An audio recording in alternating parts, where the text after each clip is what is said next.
ഏവർക്കും നമസ്കാരം. ശുഭകരമാകട്ടെ, ഈ ദിനം സന്തോഷകരമാവട്ടെ, സഖ്യകരമാകട്ടെ, അനുഭവങ്ങളും അനുഭൂതികളും നമ്മെ ഇവയും നയിക്കുമാറാകട്ടെ.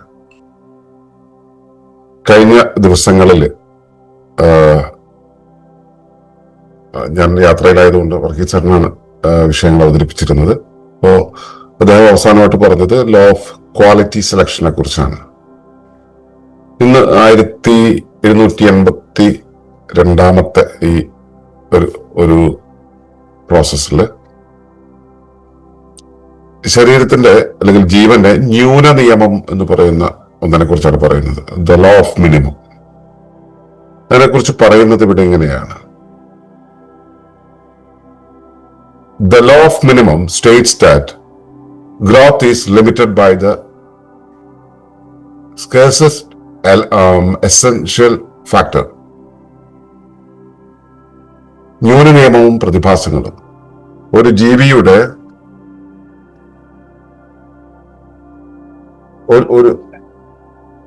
ഒരു ജീവിയുടെ വികാസം നിയന്ത്രിക്കപ്പെടുന്നത് ഏറ്റവും കുറഞ്ഞ അളവിൽ ലഭ്യമായ പോഷകത്തിനോ സാഹചര്യത്തിനോ അനുസരിച്ചായിരിക്കും. ഇതാണ് ജീവന്റെ ന്യൂന നിയമം. വികസനമോ കരുത്തോ പ്രവർത്തനക്ഷമതയോ ഏറ്റവും കുറവുള്ള അല്ലെങ്കിൽ കുറവുള്ള ഘടകം അനുവദിക്കുന്ന പരിധിക്കപ്പുറത്തേക്ക് പോകില്ലെന്ന് ഈ നിയമം പറയുന്നു. ഈ നിയമപ്രകാരം മറ്റു പോഷകങ്ങൾ എത്ര തന്നെ സമൃദ്ധമാണെങ്കിലും ഒരു പ്രധാന ഘടകത്തിന്റെ അഭാവം പരിഹരിക്കാൻ അവയ്ക്ക് കഴിയില്ല.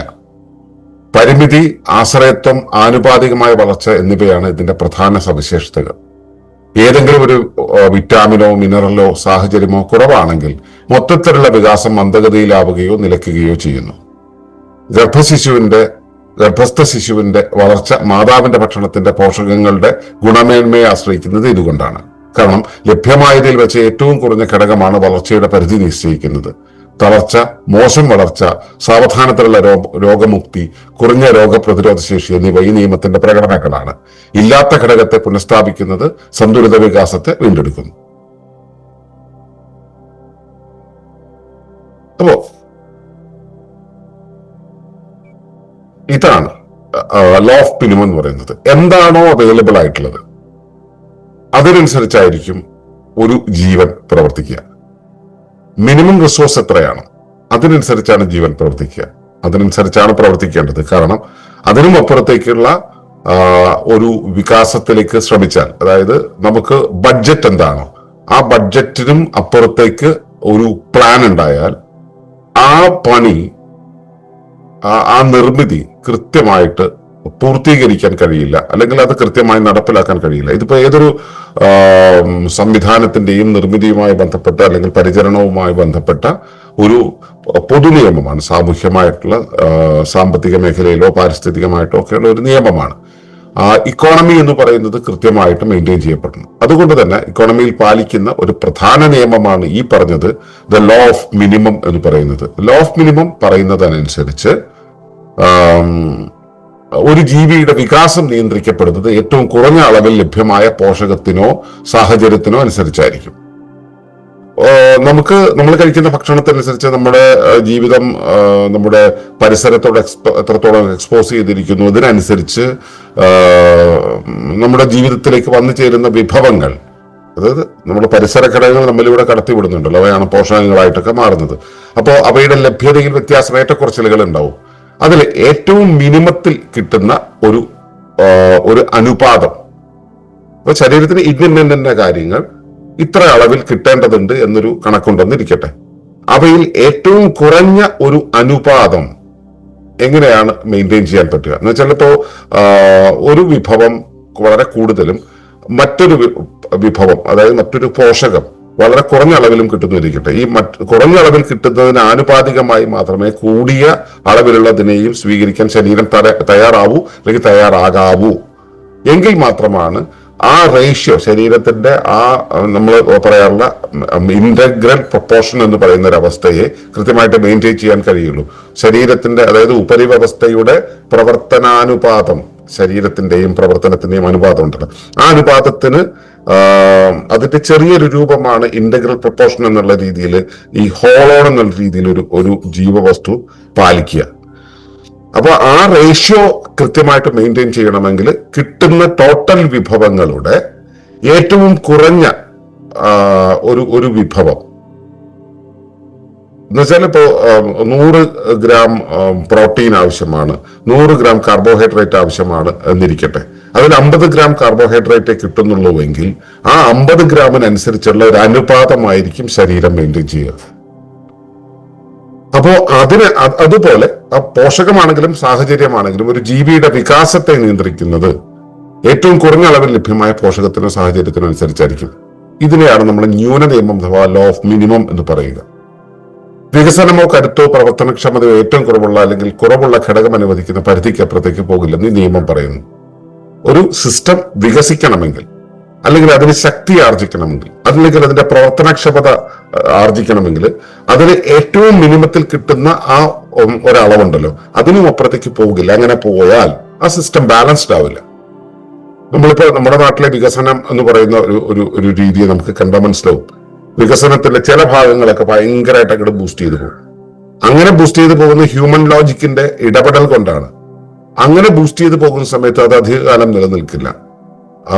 ഇപ്പോ സമ്പന്നരുടെ വികാസം എന്ന് പറയുന്ന ഒരു അവസ്ഥ വല്ലാത്ത രീതിയിൽ വളരുന്നിരിക്കട്ടെ. അപ്പോ ദരിദ്രരെ അല്പം പോലും പരിചരിക്കാത്ത, ദരിദ്രർക്ക് കോൺട്രിബ്യൂട്ട് ചെയ്യാൻ ഇല്ലാത്ത രീതിയിൽ ഒരു സിസ്റ്റം ഡെവലപ്പ് ചെയ്ത് വരുമ്പോൾ അത് ഇക്കണോമിക്കലി കറപ്റ്റ് ആവും, പൊളിറ്റിക്കലി കറപ്റ്റ് ആവും. ആ സിസ്റ്റം അധികകാലം മുമ്പോട്ട് പോകില്ല, അത് കൊളാപ്സ് ചെയ്യും.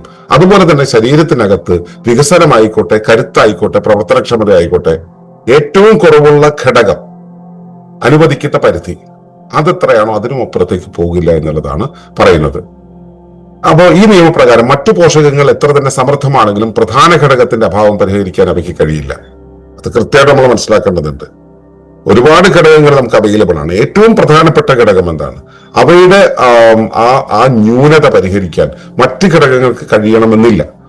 അപ്പോ ഏറ്റവും പ്രധാനപ്പെട്ട ഘടകത്തിന്റെ അവൈലബിലിറ്റി എത്രയാണോ അതിനനുസരിച്ച് മറ്റ് ഇഷ്ടംപോലെ അവൈലബിൾ ആയിട്ടുള്ള ഘടകങ്ങൾ ഉണ്ടെങ്കിൽ പോലും അവയിൽ നിന്നും എടുക്കുകയുള്ളൂ ശരീരം. അപ്പോൾ ഇതിന്റെ ഒരു ക്യാരക്ടേഴ്സ് എന്ന് പറയുന്നത് ഒന്ന് പരിമിതിയാണ്.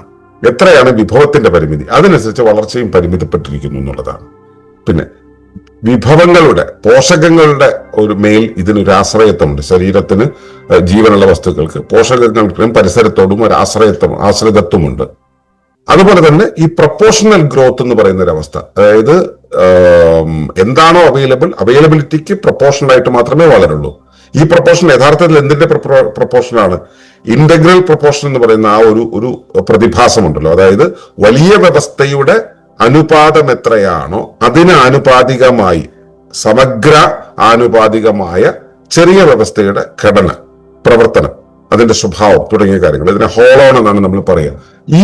ആ പ്രൊപ്പോർഷൻ അനുസരിച്ചായിരിക്കും ഇതുണ്ടാവുക. അപ്പോൾ പരിമിതി എന്ന് പറയുന്നത്, ആശ്രിതത്വം എന്ന് പറയുന്നത്, ആനുപാതികമായ വളർച്ച എന്ന് പറയുന്നത് ആണ് ഇതിന്റെ 3 ക്യാരക്ടേഴ്സ് ആയിട്ട് നമ്മൾ എടുത്തു പറയുന്നത്. ഏതെങ്കിലും ഒരു വൈറ്റമിനോ മിനറലോ സാഹചര്യമോ കുറവാണെങ്കിൽ മൊത്തത്തിലുള്ള വികാസം മന്ദഗതിയിലാവുകയോ നിലയ്ക്കുകയോ ചെയ്യുന്നു. ഇഷ്ടംപോലെ ഭക്ഷണം കഴിക്കുന്നുണ്ട്, പക്ഷെ ശരീരത്തിലേക്ക് വേണ്ടുന്ന ആ ഒരു പ്രധാന ഘടകം കുറവാണ്. എന്തോ ഒന്ന്, അത് ഏതെങ്കിലും ഒരു പ്രധാന ഘടകം കുറവാണ് എന്നുള്ളൊരവസ്ഥ വന്നു കഴിഞ്ഞാൽ ഉടനെ ശരീരം എന്താ ചെയ്യാന്ന് വെച്ച് കഴിഞ്ഞാൽ ആ ഘടകത്തിനനുസരിച്ച് ലിമിറ്റ് ചെയ്യും. ഇപ്പൊ ശരീരത്തിന് പ്രോട്ടീന്റെ അളവ് കുറഞ്ഞുകൊണ്ടിരിക്കുന്നു, കാർബോഹൈഡ്രേറ്റ് ഇഷ്ടം പോലെ ഭക്ഷിക്കുന്നുണ്ട്, ഇത് ശരീരത്തിൽ പിടിക്കില്ല. അവിടെ ആ പ്രോട്ടീൻ എത്രയാണോ അവൈലബിൾ ആയിട്ടുള്ളത് അതിന് ആനുപാതികമായിട്ടുള്ള ഒരു റേഷ്യോയിലായിരിക്കും ശരീരം പ്രവർത്തിക്കുക. അപ്പൊ ശരീരത്തിന്റെ വളർച്ചയുടെ കാര്യത്തിലാണെങ്കിൽ ശരി, ഹീലിംഗിന്റെ കാര്യത്തിലാണെങ്കിൽ ശരി, ഈ മിനിമം ആയിട്ടുള്ള കാര്യങ്ങൾ നമ്മൾ കൊടുക്കേണ്ടതുണ്ട്. അതുകൊണ്ടാണ് ബാലൻസ്ഡ് ഡയറ്റ് എന്ന് പറയുന്ന ഒരു ആശയം നമ്മുടെ ആരോഗ്യ സംരക്ഷണ ലോകത്ത് വളരെ പ്രബലമായിട്ടുള്ളത്. കാരണം ബാലൻസ്ഡ് ആണെങ്കിൽ മാത്രമാണ് ശരീരത്തിന് അത് കൃത്യമായിട്ട് മീറ്റ് ചെയ്ത് പോകാൻ കഴിയുക. പക്ഷെ അവിടെ വരുന്ന ഒരു പ്രശ്നം എന്ന് പറയുന്നത്, ഈ ബാലൻസ് എന്ന് പറയുന്നത് ഒറ്റ ഡയറ്റിലാണോ എന്നുള്ളത്. ഒറ്റ ഡയറ്റിൽ അങ്ങനെ കഴിക്കാൻ ശരീരത്തിന് കഴിയുന്നുണ്ട്. ശരീരത്തിന് ആ സംഭവത്തെ കൃത്യമായിട്ട് ബാലൻസ് ചെയ്ത് കൊണ്ടുപോകാൻ ശരീരത്തിന്റെ പ്രവർത്തന തത്വത്തിന് കഴിയില്ല. അതുകൊണ്ടാണ് നമ്മൾ പറയുന്നത്, പ്രകൃതി ജീവനത്തിന്റെ മേഖലയിൽ നമ്മൾ പറയുന്നത്, ഈ ബാലൻസ്ഡ് ഡയറ്റിൽ ഉൾക്കൊള്ളിക്കണം എന്ന് പറയുന്ന വിഭവങ്ങൾ പല സമയങ്ങളിലായി നമ്മൾ കഴിക്കേണ്ടതുണ്ട്. പല സമയങ്ങളിലും പല ദഹനഘട്ടങ്ങളിലൂടെ നമ്മൾ കഴിക്കേണ്ടതുണ്ട് എന്ന് പറയുന്നത് അതുകൊണ്ടാണ്. അപ്പോ വൈറ്റമിൻ, മിനറൽ അങ്ങനെയുള്ള അല്ലെങ്കിൽ എന്തെങ്കിലും പശ്ചാത്തലം കുറവാണെങ്കിൽ മൊത്തത്തിലുള്ള വികാസം അതിനനുസരിച്ച് കുറഞ്ഞു നിൽക്കും എന്നുള്ളതാണ്. ഇത് പ്രവർത്തിക്കുന്ന എല്ലാ വ്യവസ്ഥകളിലും ബാധിക്കുന്നതാണ്. ഇപ്പൊ ഒരു വാഹനം, ആ വാഹനത്തിന്റെ പെട്രോളിയം വേപ്പർ അകത്തേക്ക് കടത്തുന്നതിനനുസരിച്ച്, പെട്രോളിയം വേപ്പർ മാത്രമേ നമ്മൾ അവിടെ കൺട്രോൾ ചെയ്യുന്നുള്ളൂ. നമ്മൾ അവിടുത്തെ കറണ്ട് കൺട്രോൾ ചെയ്യുന്നില്ല, അതിന്റെ വെയിറ്റ് കൺട്രോൾ ചെയ്യുന്നില്ല, മറ്റൊന്നും കൺട്രോൾ ചെയ്യുന്നില്ല. പെട്രോളിയം വേപ്പർ എന്നുള്ള ആ ഒന്നിന്റെ എൻട്രി കാർബോറേറ്ററിൽ അല്ലെങ്കിൽ എഞ്ചിനിലേക്കുള്ള പെട്രോൾ വേപ്പർ എന്ന് പറയുന്നതിന്റെ എൻട്രിയിൽ നമ്മൾ കൺട്രോൾ വരുത്തുമ്പോൾ ഈ ടോട്ടൽ സിസ്റ്റം തന്നെ അതിനനുസരിച്ച് അനുകൂലപ്പെടുക എന്നുള്ളത്. അപ്പൊ ഇത് എല്ലാ വ്യവസ്ഥകളിലും ബാധകമാണ് എന്നുള്ളത് മനസ്സിലാക്കുക. അപ്പോ അതുപോലെ ഇപ്പൊ ഗർഭസ്ഥ ശിശുവിന്റെ വളർച്ച നമ്മൾ കണ്ടിട്ടുണ്ടാവും. മാതാവിന്റെ ഭക്ഷണത്തിന്റെ പോഷകങ്ങളുടെ ഗുണമേന്മയെ ആശ്രയിക്കുന്നു എന്ന് പറയുന്നുണ്ട്, അല്ലെ? മാതാവ് ഏത് തരത്തിലുള്ള ഭക്ഷണം കഴിക്കുന്ന ഭക്ഷണത്തിനേക്കാളും അതിന്റെ ഗുണമേന്മ, അതിന്റെ പോഷകങ്ങളുടെ ഗുണമേന്മയ്ക്ക് അനുസരിച്ചാണ്. അതുകൊണ്ടാണ് നമ്മൾ ഗർഭിണികളോട് വളരെയധികം ശ്രദ്ധിക്കണം, ഇന്റഗ്രൽ ആയിട്ടുള്ള ഒരു ഫുഡ് കഴിക്കണം എന്നൊക്കെ നമ്മൾ പറയുന്നത് അതുകൊണ്ടാണ്. ഈ അമ്മ കഴിക്കുന്ന ഭക്ഷണത്തിൽ ഏതെങ്കിലും ഒരു പോഷകം മാത്രമാണ് കൊടുക്കുന്നുണ്ടെങ്കിൽ കുഞ്ഞിന് ചിലപ്പോൾ പൊണ്ണത്തടിയോ അനുചിതമായ വളർച്ചയോ ആയിരിക്കും ഒരു പക്ഷേ ഉണ്ടാവുക. അങ്ങനെ വളർച്ചയുണ്ടെങ്കിൽ അത് പ്രസവത്തെയും പിന്നീടുള്ള കാര്യങ്ങളെയും എല്ലാം, പിന്നീടുള്ള വളർച്ചയുടെ ഘട്ടങ്ങളെയും എല്ലാം തന്നെ ബാധിക്കും. അപ്പോ സാധാരണ രീതിയിൽ ഈ ആരോഗ്യം ഉള്ള ഒരു കുഞ്ഞാണ് വരുന്നതെങ്കിൽ ഈ അമ്മ കൊടുക്കുന്ന ഭക്ഷണത്തിന്റെ ആ മിനിമത്തിനനുസരിച്ച് വർക്ക് ചെയ്തു പോകും. അതാണ് ലോ ഓഫ് മിനിമം പ്രസക്തമാകുന്നത്. ലഭ്യമായതിൽ വെച്ച് ഏറ്റവും കുറഞ്ഞ ഘടകമാണ് വളർച്ചയുടെ പരിധി നിശ്ചയിക്കുന്നത്. അതുകൊണ്ടാണ് ഈ അമ്മയുടെ ഗർഭത്തിൽ ഇരിക്കുന്ന കുഞ്ഞിന്റെ വളർച്ച അമ്മയുടെ പോഷണത്തിനനുസരിച്ചായി തീരുന്നത്. പിന്നെ ഈ നിയമം പ്രകടമാകുന്നത് തളർച്ച എന്ന് പറയുന്നത് ഇതിന്റെ ഒരു പ്രകടനമാണ്. നമുക്ക് അവൈലബിൾ റിസോഴ്സ് ഇല്ല എന്ന് വരുന്ന സമയത്ത് ശരീരം ഈ ഉള്ള സാധനങ്ങളെ വെച്ചിട്ട് മൊത്തത്തിൽ അങ്ങ് ഡെവലപ്പ് ചെയ്ത് പോവുകയല്ല ചെയ്യുന്നത്. ആ ഇല്ലായിക എന്താണോ അതിനെ ഫില്ല് ചെയ്യാൻ പാകത്തിൽ ശരീരത്തെ ഒന്ന് പതുക്കെയാക്കും. അപ്പൊ തളർച്ച എന്ന് പറയുന്നത് ഈ ലോ ഓഫ് മിനിമത്തിന്റെ ആ മിനിമം റിസോഴ്സ്, ആ ഈക്വലൈസ് ചെയ്തിട്ടുള്ള റിസോഴ്സ് കുറവാണ് എന്നുള്ളതിന്റെ തെളിവാണ്. അതുപോലെ തന്നെ ഈ അബ്നോർമൽ ഗ്രോത്ത് എന്ന് പറയുന്നത്, അല്ലെങ്കിൽ ഈ ഇൻസഫിഷ്യന്റ് ഗ്രോത്ത് എന്ന് പറയുന്നത്, മോശമായിട്ടുള്ള വളർച്ച എന്ന് പറയുന്നത്. അതുപോലെ തന്നെ നമുക്കൊരു രോഗം വന്നു, അത് ഹീൽ ചെയ്യാൻ സമയമെടുക്കാം, ഒരുപാട് സമയം എടുക്കണമെന്നിരിക്കട്ടെ. അവിടെ നമുക്ക് മനസ്സിലാക്കേണ്ടത് അവിടെ ഒരു പോഷകത്തിന്റെ കുറവ് സംഭവിക്കുന്നു. ആ പോഷകത്തിന്റെ കുറവ് നമ്മൾ ഫില്ല് ചെയ്ത് കഴിഞ്ഞിട്ടുണ്ടെങ്കിൽ രോഗമുക്തി വളരെ പെട്ടെന്ന് ഡെവലപ്പ് ചെയ്ത് വരും. അതുപോലെ തന്നെ പ്രതിരോധശേഷി കുറയുന്ന കുഞ്ഞുങ്ങളിലൊക്കെ പ്രതിരോധശേഷി കുറയുന്നത് നമുക്ക് കാണാറുണ്ട്. അതിന്റെ കാരണം ഈ പോഷകങ്ങളുടെ കുറവാണ്. അപ്പോൾ ഈ പ്രോപ്പർ ആയിട്ടുള്ള ന്യൂട്രീഷൻ നമ്മൾ ശ്രദ്ധിക്കുകയാണെങ്കിൽ, ന്യൂട്രീഷണൽ വാല്യൂ നമ്മൾ കൃത്യമായിട്ട് മെയിൻറ്റെയിൻ ചെയ്യുകയാണെങ്കിൽ ഈ ലോ ഓഫ് മിനിമം എന്നുള്ളതിനെ നമുക്ക് അതിജീവിക്കാൻ പറ്റും. അതായത് മിനിമം ആയിട്ട് വേണ്ടതിനും അപ്പുറത്തേക്ക് നമുക്ക് ശരീരത്തിന് കാര്യങ്ങൾ പ്രൊവൈഡ് ചെയ്യാൻ പറ്റും. അപ്പോൾ പ്രൊവൈഡ് ചെയ്യുന്ന സമയത്ത് അപ്പോഴുള്ള ലോ ഓഫ് മിനിമം അനുസരിച്ചായിരിക്കും ശരീരത്തിന്റെ ഗ്രോത്ത് ഉണ്ടാവുക. അപ്പോൾ ഇല്ലാത്ത ഘടകം, നമുക്ക് ഇവിടെ കുറവുള്ള ഘടകം ഏതാണ്, ആ ഇല്ലാത്ത ഘടകത്തെ പുനഃസ്ഥാപിക്കുന്നതാണ് സന്തുലിതമായ വികാസത്തെ വീണ്ടെടുക്കാൻ സഹായിക്കുക. അപ്പോൾ അസുഖത്തിന്റെ മാറ്റമാണെങ്കിലും രോഗവിമുക്തിയാണെങ്കിലും ശരി, പിന്നെ വളർച്ചയാണെങ്കിലും ശരി, രോഗശാന്തിയാണെങ്കിലും ശരി, അല്ലെങ്കിൽ ഏതെങ്കിലും തരത്തിലുള്ള ശമനങ്ങൾ എല്ലാം സംഭവിക്കുന്നത് ഈ ലോ ഓഫ് മിനിമം ഉപയോഗിച്ചുകൊണ്ടാണ്. അവിടെ ന്യൂട്രീഷൻ കൃത്യമായിട്ട്, പോഷകങ്ങൾ കൃത്യമായിട്ട് ശരീരത്തിന് കൊടുത്തു കഴിഞ്ഞാൽ മാത്രമേ നടക്കുള്ളൂ. എന്താണ് കുറവ്, ആ കുറവ് നികത്തുക എന്നുള്ളതാണ് ഇതിന്റെ അടിസ്ഥാന തത്വം. അതുകൊണ്ടാണ് പോഷകങ്ങൾ കൃത്യമായിട്ട് എത്തണം, ശരീരത്തിലെ എല്ലാ പോഷകങ്ങളും എത്തുന്നുണ്ടോ നോക്കണം എന്നൊക്കെ സാധാരണ രീതിയിൽ തന്നെ ആരോഗ്യരംഗത്ത് പറയുന്നത്. അതിന്റെ ആ പറയുന്നതിന്റെ പുറകിലെ പൊരുൾ എന്ന് പറയുന്നത്, അതിന്റെ തത്വം എന്ന് പറയുന്നത് ഈ ലോ ഓഫ് മിനിമമാണ്. നിങ്ങളുടെ ശരീരത്തിൽ ലോ ഓഫ് മിനിമം എങ്ങനെ, എവിടെ, എത്രത്തോളം വർക്ക് ചെയ്യുന്നു എന്നുള്ളത് നിരീക്ഷിക്കുക. അതനുസരിച്ച് ഭക്ഷണത്തെ ക്രമീകരിക്കാനുള്ള ഒരു പുതിയ ചിന്താ പദ്ധതിയിലേക്ക് ചെന്നെത്തുക. തുടർന്ന് വീണ്ടും പുതിയ നിയമങ്ങൾക്ക് പരിചയപ്പെടാം. അതുവരേക്കും നന്ദി, നമസ്കാരം.